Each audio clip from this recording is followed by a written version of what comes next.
హరి ఓం.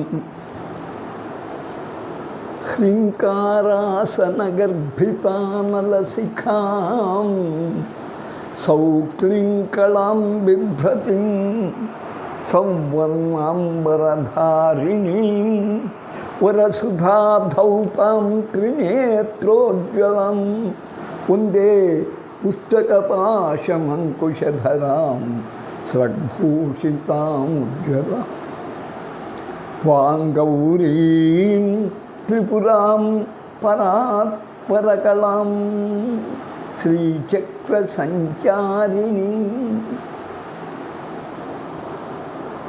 గురుర్బ్రహ్మ గురుర్విష్ణు గురుర్దేవో మహేశ్వరః గురు సాక్షాత్ పరబ్రహ్మ తస్మై శ్రీ గురవే నమః. ప్రియమైన యూట్యూబ్ శ్రోతలారా, దేవీ భక్తులారా, మనం మంత్ర యంత్ర తంత్ర రహస్యములను గురించి తెలుసుకుంటూ ఉన్నాం. ఇది ద్వితీయ భాగం. చూడండి, అకారాది స్వరదేవతల రహస్యమును తెలుసుకుందాం. ఇప్పుడు ఆ అన్నది అమృత దేవతా స్వరూపం. పంచాననుడైన పరమేశ్వరు నుండి వెలువడినది ఈ పంచస్వరములే. అనంతరం వేదములు, సంగీత నాట్యాది లలిత కళలు వెలువడినవి. ఆ అన్నది అజరామరం. దానికి మరణము లేదు, వినాశనము లేదు, పుట్టుక లేదు. అది ఆ అన్నది అమృత తుల్యం. అందు అజుడు అంటే బ్రహ్మ, అచ్యుతుడు చ్యుతినొందని వాడు విష్ణువు, అభవుడు పుట్టుక లేనివాడు పరమశివుడు. వారి వారి ధర్మపత్నులు వాణి, రమ, గౌరీ దేవతలు వానిలో రహస్యంగా నిలిచి ఉన్నారు. అందుకే అకారః బ్రహ్మ అని కొందరు చెప్తే, అకారః విష్ణు అని మరికొందరంటే, అకారః మహేశ్వరః అని త్రిమూర్తి స్వరూపములను తెలుపుతున్నారు. ఇక అకారము అజరామరము, త్రిమూర్త్యాత్మకము. దీర్ఘాంతములన్నీయు దేవతానికములని, హ్రస్వాంతములన్నీయు పురుష దేవతామయములని చెప్తూ ఉంటారు. ఇక ఈ గురించి తెలుసుకుందాం. ఈ అనగా ఇంద్రత్వము. ఇంద్రత్వం అంటే మీ ఇంద్రుడు చేసే పని పరిపాలనాధికారము, ముల్లోకాధిపత్యము. ఈ ఇంద్రశబ్దము శతరుద్రీయంలో శివునికి పర్యాయంగా వాడబడింది. ఇక చమకమున మనకు వెళితే 6వ అనువాకంలో అగ్నిశ్చమ ఇంద్రశ్చమే సోమశ్చమ ఇంద్రశ్చమే ప్రజాపతిశ్చమ ఇంద్రశ్చమే ఇలా చెప్తూ ఉంది.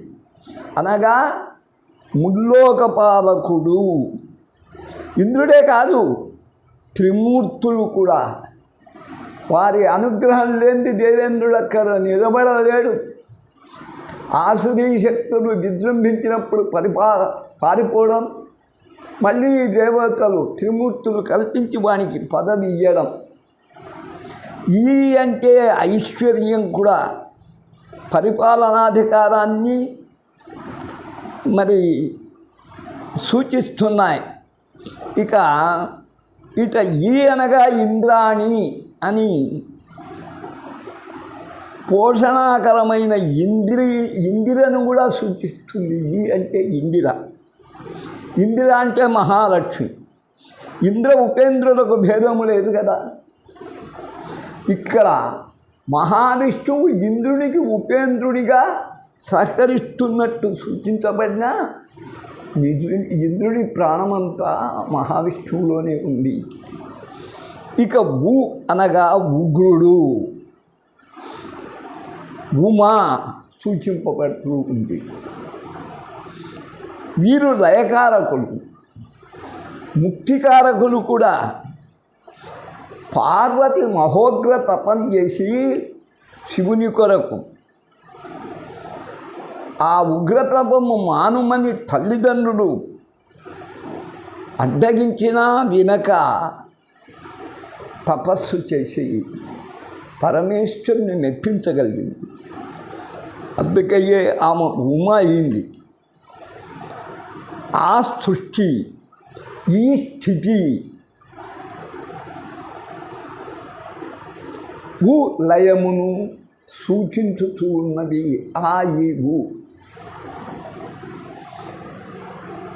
రు అనగా ఋతం అని అర్థం, అంటే సత్యం అనే అర్థం, రుజువు అని అర్థం.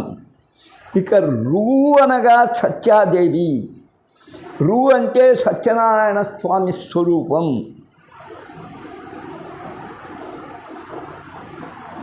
సత్యం భ్రూయాత్ అని వేదం, లేక సత్యం వదవద అని వేదము సత్యమునకు పెద్ద పీట వేసింది. మాతృదేవో భవ, పితృదేవో భవ, ఆచార్యదేవో భవ, అతిథి దేవో భవ, అభ్యాగత స్వయం విష్ణుని పంచ సూత్రములు అందించినాక మనకు చెప్పింది సత్యం వద, ధర్మం చరా. సత్యం పలుకు, ధర్మంలో నడుచు. అందుకై సత్యానికి పీడ వేసింది. దీనిని ఉపాసించిన వాడు హరిశ్చంద్రుడు. ఇక లూలు లయము తెలియజేయుతున్నది. ఆత్మ పరమాత్మలో లీనమగుట లయం. అది ఒక దైవలీల. ఈ భాగ్యం అందరికీ లభించదు. ఇట్లు ఈ పంచస్వరములు ఈ ఊరులు పంచ ప్రాణాధారభూతములై పంచముఖుని పంచ ప్రకృతి స్వరూపిణియకు మాతను పరవశింపజేయుచూ ఉన్నాయి ఈ ఊరులు. ఇక ఐలు సరస్వతీ స్వరూపముతో, బ్రహ్మ కాగా సరస్వతి.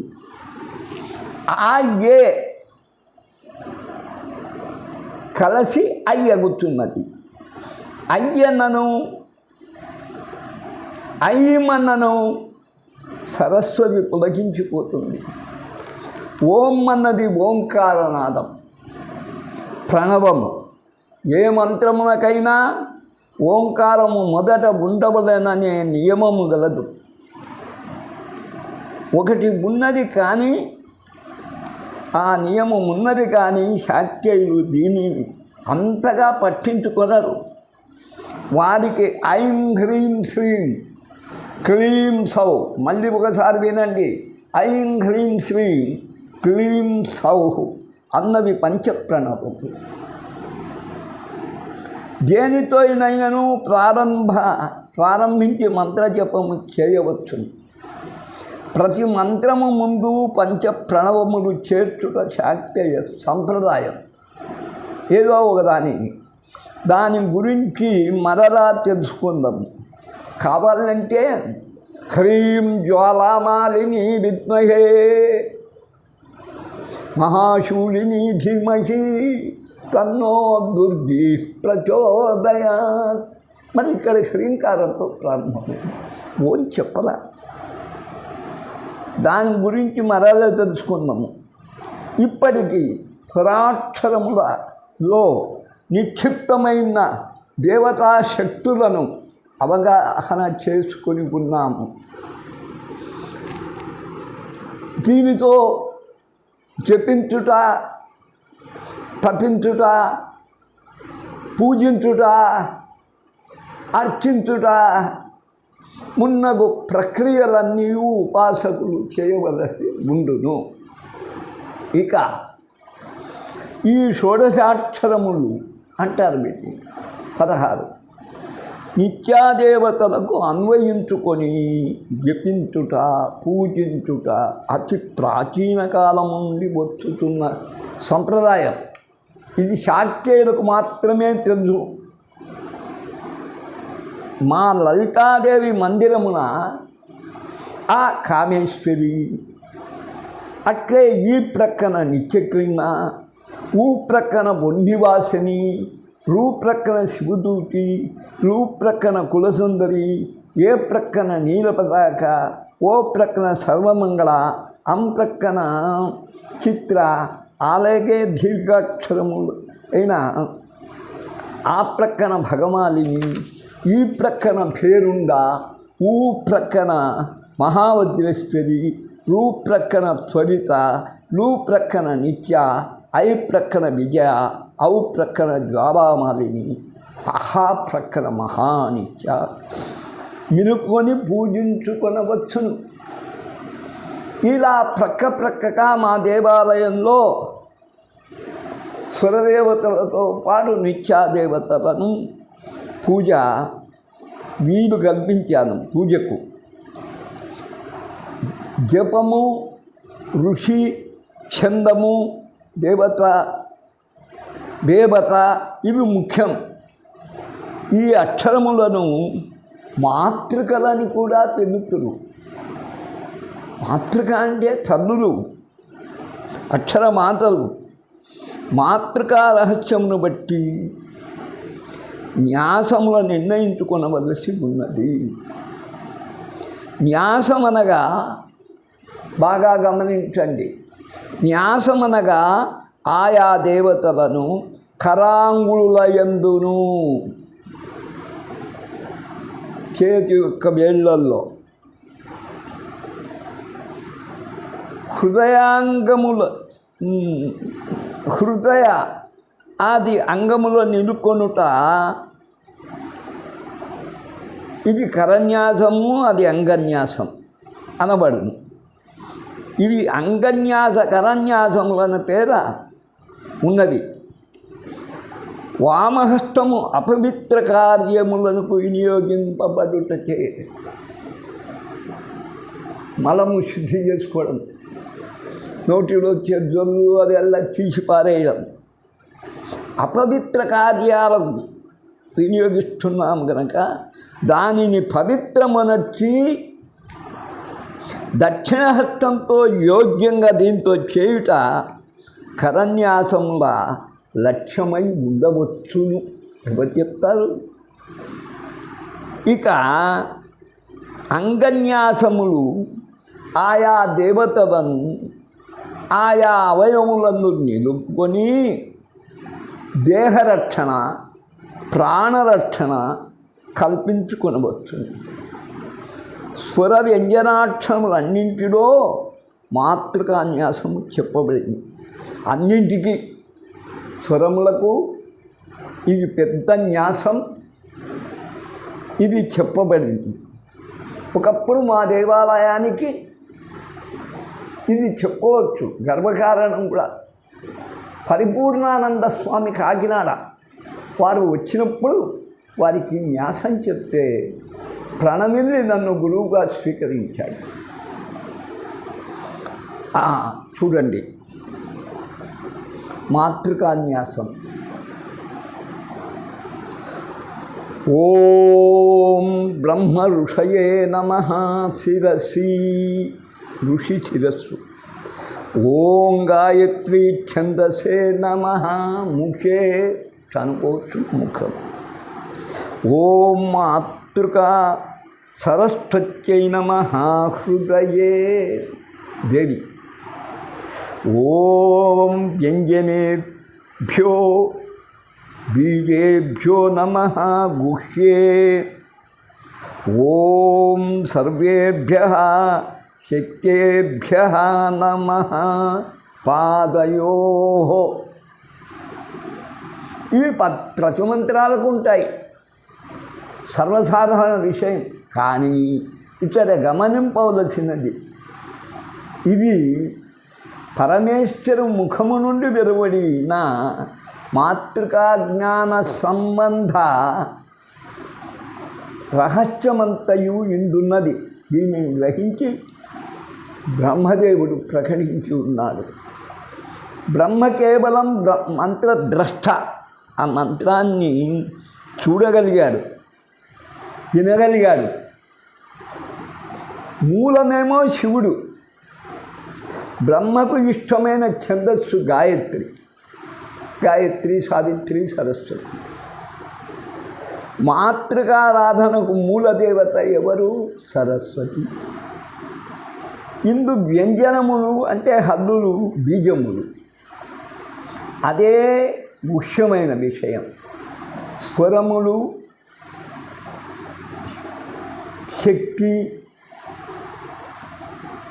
అక్షర గమనానికి అవి పాదములు. వ్యంజనములు బీజములై అంటే విత్తనములు. స్వరములు అందు దాగిన బీజములైనవి.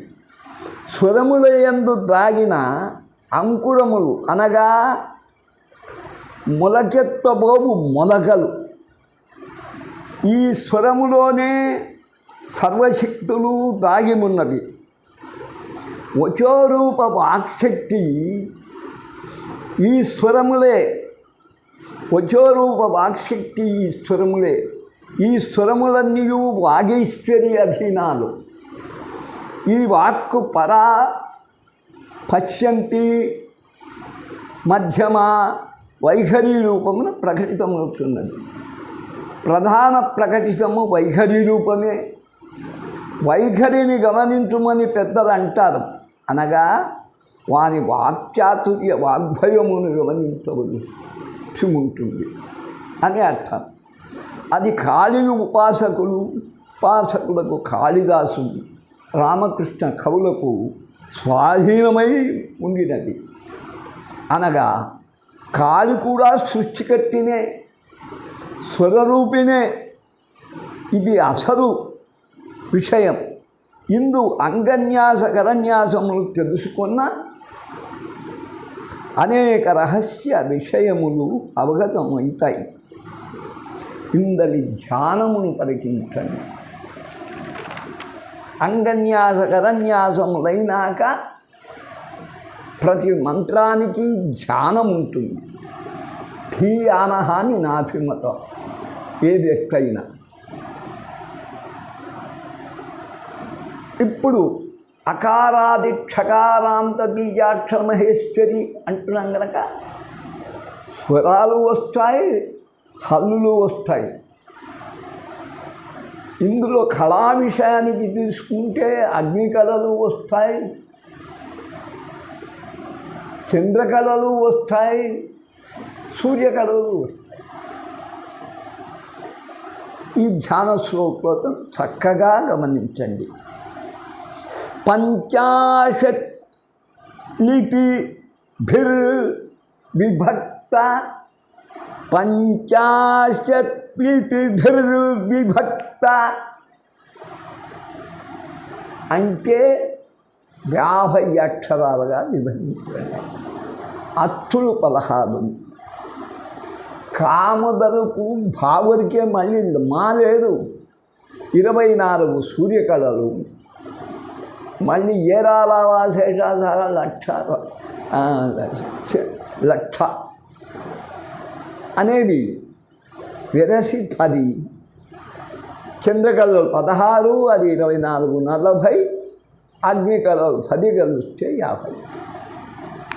పంచాశల్లిపిభిర్విభక్త ముఖతో తన్మధ్య వక్షస్థల.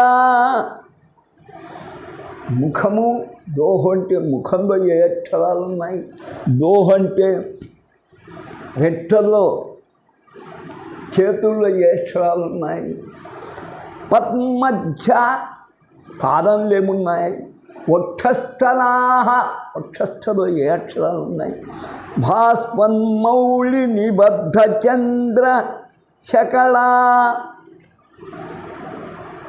ప్రకాశించుతున్నటువంటి ఆ విద్యాదేవి యొక్క మౌళి పైన చంద్రశకళ, ఒక పార్వతీయే కాదు సరస్వతి కూడా.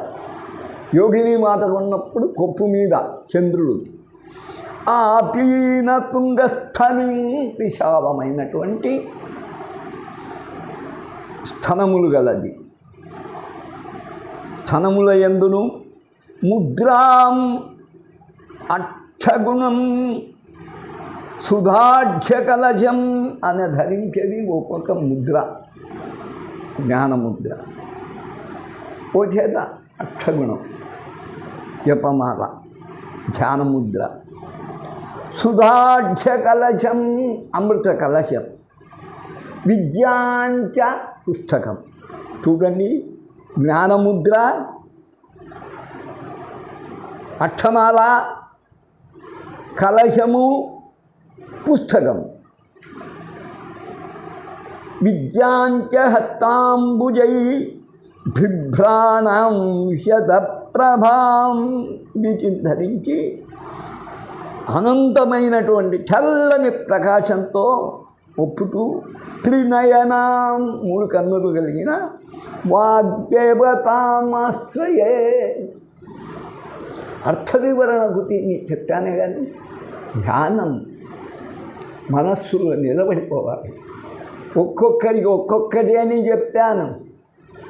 యాకుందేందు తుషారహార అనేది సంగీత సాహిత్య వాంగ్మయానికంతా మూలభూతమైనటువంటి తల్లి వాంగ్మయ రాణి, అది సరస్వతి. ఇది అష్టకాలు. నిజంగా వేదమాత, మాతృకా రూపిణి.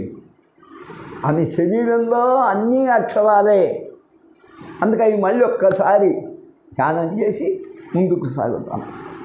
పంచాశల్లితిభిర్విభక్తముఖదో పన్మధ్య వక్షస్థలాం భాస్మన్మౌళి నిబద్ధ చంద్రశకలాం ఆపీన తుంగస్తనీం ముద్రాం అక్షగుణం సుధాక్షకలశం విద్యాంచ హస్తాంభుజై బిభ్రాణాం విశతప్రభాం త్రినయనాం వాగ్దేవతాం ఆశ్రయే. ఈమె వాగీశ్వరి, ఈమె మాతృకారూపిణి. ఇంకా చూడండి, మరి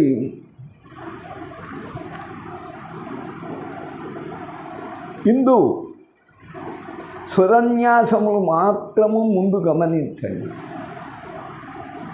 ఐం హ్రీం శ్రీం, ఐం క్లీం సౌ, ఇది అన్నిటికీ వస్తుందని గుర్తుపెట్టుకోండి.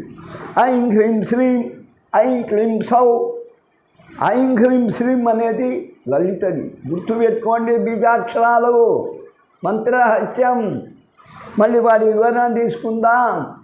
ఐం క్లీం సౌ అనేది బాల. దీంట్లో ఐ రిపీట్ అయింది కాబట్టి అది తీసేస్తే పంచప్రణవాలు ప్రతి చోట వచ్చినట్టు. దాన్ని కూడా ఉంచుకుంటామంటే మనకేం నష్టం ఏం లేదు. ప్రతిదానికి అది మీరు అనుకొని గుర్తు చెప్పుకోండి. ఐం హ్రీం శ్రీం, ఐం క్లీం సౌ. అం నమో మూర్ధ్ని, ఆం నమో ముఖవృత్ర వృత్తే, ఈం నమో దక్షిణనేత్రే, ఈం నమో వామనేత్రే, ఉం నమో దక్షిణకర్ణే, ఊం నమో వామకర్ణే, రుం నమో దక్షిణనాసాపుటే, రూం నమో వామనాసాపుటే, లూం నమో దక్షిణకంఠస్థలే, లూం నమో వామకంఠస్థలే, ఐం నమః ఊర్ధ్వోష్ఠే, ఐం నమో అధరోష్ఠే, ఓం నమో ఊర్ధ్వదంతపంక్తౌ, ఔ నమో అధో దంతపంక్తౌ, అం నమో జిహ్వాగ్రే, అహా నమో శిరోవృత్తే ఈశ్వరన్యాస. అందుకే దీన్ని ఏమంటారంటే వాగ్భవకూటము అంటారు. దీన్ని ఏమంటారు? వాగ్భవకుడు. ఇది కామరాజకుడు, మన్మధకుడు, చిన్నిది శక్తికుడు, దాన్నే అగ్నిబలయం. ఇప్పుడు స్వరదేవతలలో ముఖమందే ఉన్నారు. సరస్వతి ముఖమే ఋగ్వేదం. నేను ఋగ్వేదిని కనుక ఆ స్వరముల రహస్యం అంతా మీకు అందించడానికి తపన చెందుతున్నాయి. ఇది గమనించండి. నేను బాలను పట్టుకొని రాలా శాక్తేయంలోకి. ఇంత నేను సందేహించానంటే మా అమ్మ పూర్వ ఆమ్నాయంలో ఉంది శుద్ధ విద్య. ఇది శుద్ధ విద్యాపీఠం. విద్యలనల్లా సంస్కరించి పరిశుద్ధమనర్చినటువంటి విద్యాదేవియే శుద్ధ విద్య. ఆమె ఈ రూపం. ఆమె చేతిలో అక్షమాల పుస్తకం చూడండి. అందుకని విద్యాస్వరూపమైన ఆ తల్లిని స్వర అంటే హత్తులతో కూడిన ముఖానికి సంబంధించిన న్యాసం మాత్రం చేశాం. స్వరాలు పంచప్రాణులు అన్నాము. ఇక్కడ పంచేంద్రియములు ఉన్నాయి సూచిస్తుంది. అవి దేనికి వివరణ చెప్తున్నాను. అవి దేనికి సంకేతం? ఇందులో రాయబడలే. మరి దేనికి సంకేతం? అవి మనకు ఆ రహస్యం ఇక్కడ రాయలేదు కనుక మరి గాలికి పోయేట్టు చెప్తే మరి పుస్తకంలో లిఖించకపోతే నాకు బాధగా. ఈ పంచేంద్రియములే ఇప్పటికి తెలుసుకోండి. పంచ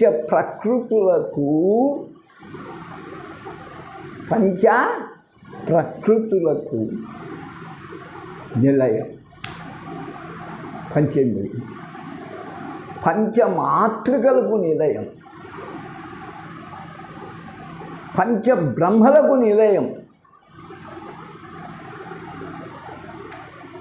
పంచప్రేతములకు నిలయం. ఇందున్నటువంటి విశుద్ధ చక్రం పక్కకు పోయినాక ఇందున్నటువంటి భూమధ్య రేఖలో ఉన్నటువంటి చక్రం దాటుకుంటే ఆజ్ఞాచక్రం.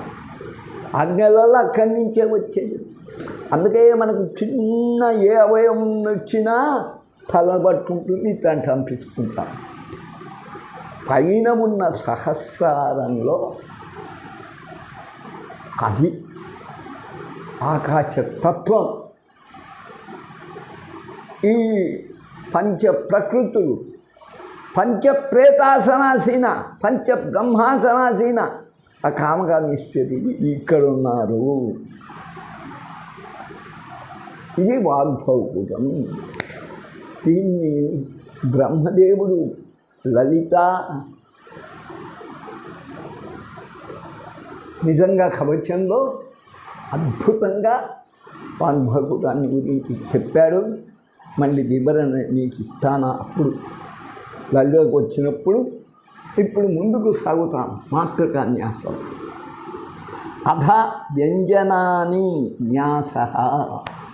వ్యంజనము ఐం హ్రీం శ్రీం ఐం క్లీం సౌ కామన్. ఐం హ్రీం శ్రీం ఐం క్లీం సౌ కన్నమో దక్షిణ బాహుమూలే. కమ్మనమో దక్షిణ బాహుమూలే. ఇట్లా అనుకోవచ్చు. కానీ ఖం నమో దక్షిణ కుర్పరే ఇది. ఓం నమో దక్షిణ మణిబంధే. ఖం నమో దక్షిణ బాహుమూలే. ఖం నమో దక్షిణ కుర్పరే. గం నమో దక్షిణ మణిబంధే. ఘం నమో దక్షిణ కరాంగుళి మూలే. ఈ కరాంగుళి మూల. గం నమో దక్షిణ కరాంగుళి అగ్రే. కరాంగుళి మూలాలు, కరాంగుళి అగ్రాలు. చం నమో వామ బాహుమూలే. వామ బాహువులకు మూలం ఇది. చం నమో, ఇంకా మళ్ళీ ఇట్లాంటి. చం నమో వామ బాహుమూలే. చం నమో వామ బాహు కూర్పరే. ఇది కూర్పరం. గం నమో వామ మణిబంధే. జం నమో వామ మణిబంధే. జం నమో వామ కరాంగుళి మూలే. గం నమో వామ కరాంగుళి అగ్రే. అక్కడికి వెళ్ళి టం నమో దక్షిణ ఊరు మూలే. ఊరు ఉంటే తొడ ఇక్కడ. ఠం నమో దక్షిణ జానుని ఇది. దం నమో దక్షిణ గుల్ఫే చీలమండలం. ధం నమో దక్షిణ పాదాంగుళి మూలే ఈ వేళ్లకు పైన. అనన్నమో దక్షిణ పాదాంగుళి అగ్రే ఇక్కడికైట. ఇంకా తం నమో వామమూలే. థం నమో వామ జానుని. థం నమో వాము ఊరు మూలే. థం నమో వామ జానుని. దం నమో వామ గుల్ఫే. ధం నమో వామ పాదాంగుళి మూలే. ఎడం కాదు. నం నమో వామ పాదాంగుళి అగ్రే. కుడి ఎడమ అయిపోయినాయి. ఐం హ్రీం శ్రీం ఐం క్లీం సౌ. ఫం నమో దక్షిణ పార్శ్వే. ఫం నమో వామ పార్శ్వే. బం నమో పృష్ఠే. భం నమో నాభౌ. మం నమో జఠరౌ. యం నమో హృదయే. రం నమో దక్షిణ కక్షే. లం నమో గళానికి పృష్ఠే వెనుక భాగం. వం నమో వామకక్షే. శం నమో ఇక్కడి నుంచి జాగ్రత్త. శం నమో హృదయాది దక్షిణ కరాంగుళి అగ్రే. శం నమో హృదయాది వామకరాంగు ఇక్కడి నుంచి ఇట్లా తీసుకో అగ్రే. శం నమో హృదయాది దక్షిణ పాద అంగుళి. హం నమో వామ పాదాంగుళి అంతం. అది హృదయాది వామ పాదాంగుళి అంతం. లం నమో పాదాది నాభ్యంతం. పాదము రెండు పాదముల నుండి అది. నం అది. హం నమో వామపాదాది అంతం. లం నమో పాదాది నాభ్యాంతం. పాదముల నుండి బొడ్డు వరకు. ఠం నమో నాభ్యాది. ఠం బ్రహ్మరంధ్రాంతం. క్షం లం క్షం గుర్తుపెట్టుకోండి. లం నమః పాదాదినాభ్యంతం ఇంతవరకే. క్షం నమః నాభ్యాది బ్రహ్మ పర్యంతం. హ్రీం అం క్షం హ్రీం. ఇది 3 పర్యాయేన సర్వాంగన్యాసం కుర్యాత్. అంక్షం హ్రీం హ్రీం అంక్షం హ్రీం హ్రీం అంక్షం. సర్వాంగన్యాసం 3 పర్యాలు చేయాలి. ఇయం న్యాసం చక్రార్చనే వినియోగ. ఇది ముఖ్యమైన న్యాసం. ఈ చేసి కానీ చక్ర పూజకు పోకూడదు, యంత్ర పూజకు. అథ ఉపసంహారన్యాస. కొందరు ఇది మర్చిపోతారు. పూర్వ ప్రార్థన చేయగలుగుతారు కానీ ఉత్తర ప్రార్థన చేయరు. ఉపసంహారం ఉండాలి. అమ్మను మన శరీరంలో ఎంతకాలము నిలుపుకోగలుగుతాం? మనకంత శక్తి ఉందా? మనంతటి వాళ్ళు ఎందరో మనకన్నా మించిన భక్తులు, యోగులు, జ్ఞానులు, వాళ్ళు ఎందరూ వారి కొరకు ఉండాలి కదా. అట్టస్రజం హరిణపోతం. జిక్కపిల్ల ఉదగ్ర టంకం శివునికి ఉంటాయి. ఓ పక్క లేడీ, ఓ పక్క టంకం. విద్యా కరై కరై అభిరతం దధతి. ఎల్లప్పుడూ పుస్తకము ధరించడం, పుష్పమాల, అష్టమాల, హరిణము, జింకపిల్ల, టంకం, పుస్తకం.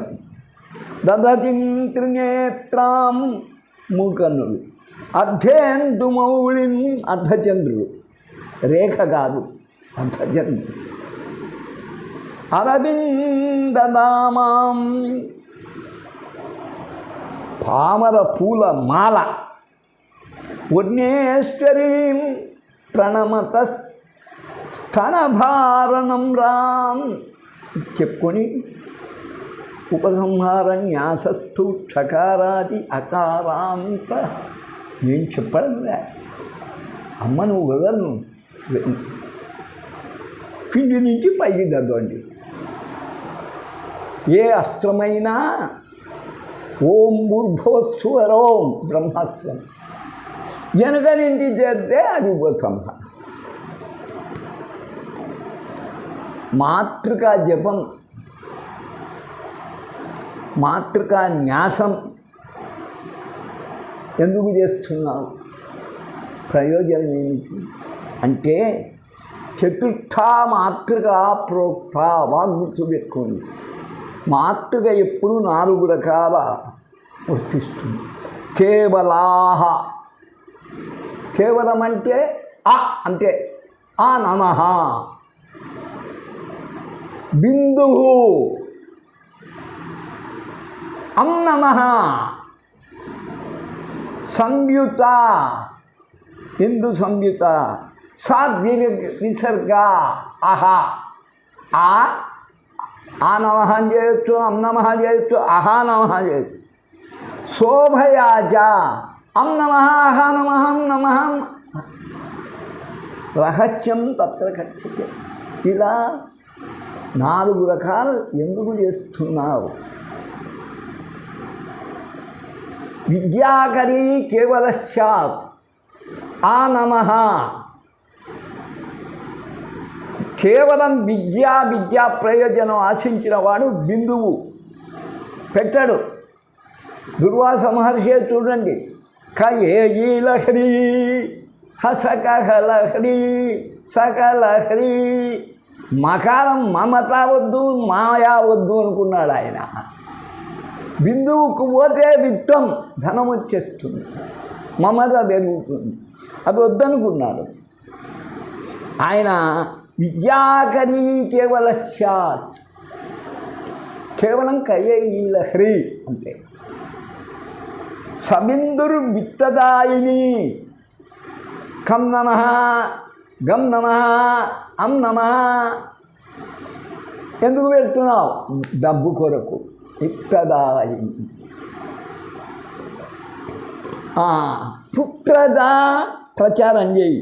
స విసర్గాతు, అకార జపం ఊరికే చేయలే.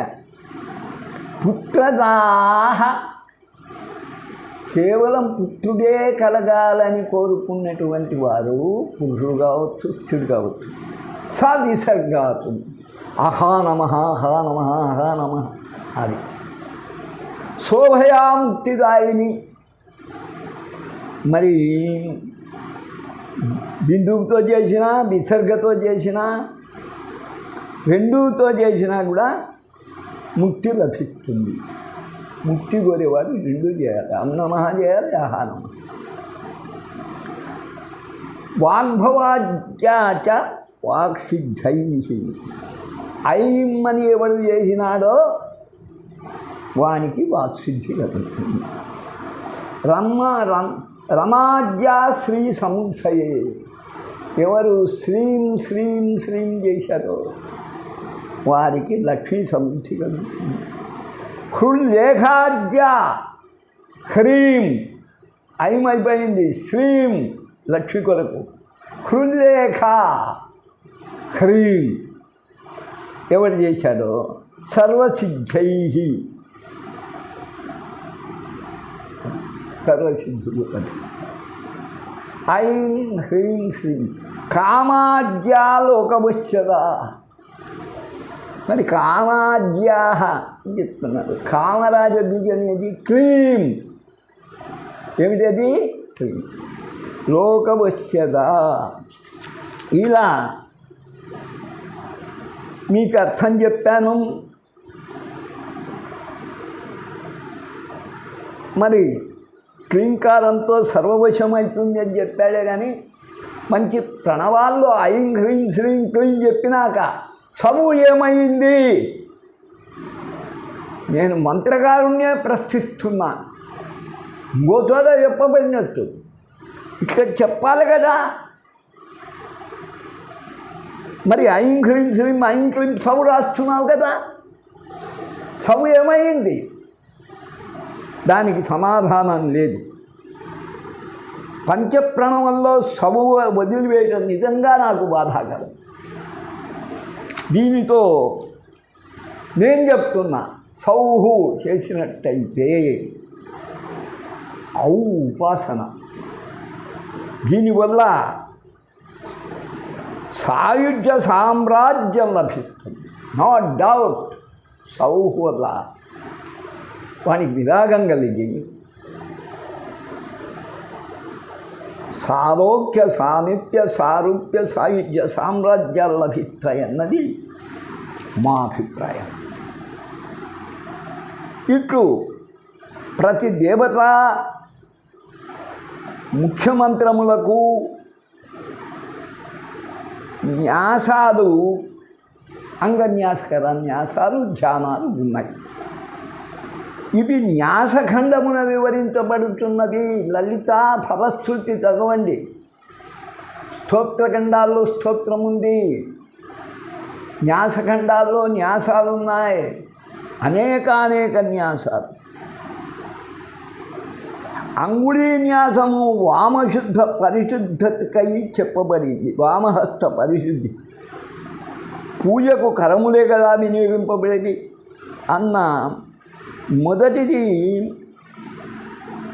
మొదట అది పవిత్రం కావాలి. ఇక అంగన్యాసములను పరిశీలిద్దాం. హృదయన్యాసం వలన హృద్రోగములు రావు. యుద్ధమునందు అది హృదయ కవచంగా ఉపయోగపడుతుంది. శిరసే స్వాహ అన్న న్యాసమంత్రము శిరస్త్రాణముగా తలను రక్షించేదిగా ఉపయోగపడుతుంది. నేటి వారికి హెల్మెట్ లేక ప్రయాణం చేయవద్దని చెప్పినా చేస్తూ ప్రమాదాలకు గురి అవుతున్నారు. శిఖాయై ఓషట్ అనేది శిఖను రక్షించింది. నాడు వెంట్రుకలను కొడుకుట మిక్కిలి అవమానకరం.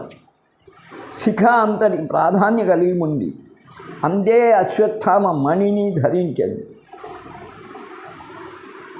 జుట్టు కొరుకుటచే అశ్వత్థామను అవమానించినట్లు అయినది. మరల కవచాయ హుమ్మన్నది భుజకీర్తులకు భుజములను రక్షిస్తుంది. నేత్రత్రయాయ భవిష్యత్ అనేది కన్నులను రక్షిస్తుంది, ఆత్మశక్తిని రక్షిస్తుంది. అస్త్రాయ భట్ అనేది చివరి న్యాసం. కరతాళ ధ్వనితో భూత ప్రేష పిశాచాలు పారిపోతాయి. ఓం భూర్భువస్వరోం ఇది దిగ్బంధ అన్నది ప్రతి మంత్రానికి ఉంది. ముల్లోకములందలి దశ దిశల నుండి సంభవించు ప్రమాదములను రక్షించును. మాంత్రికుడు సర్వదేవతలను ప్రకృతిని బంధించినట్లే అనగా వశపరుచుకున్నట్లు అని భావము. ఇది ప్రతి మంత్రమునకు ఆవశ్యకము.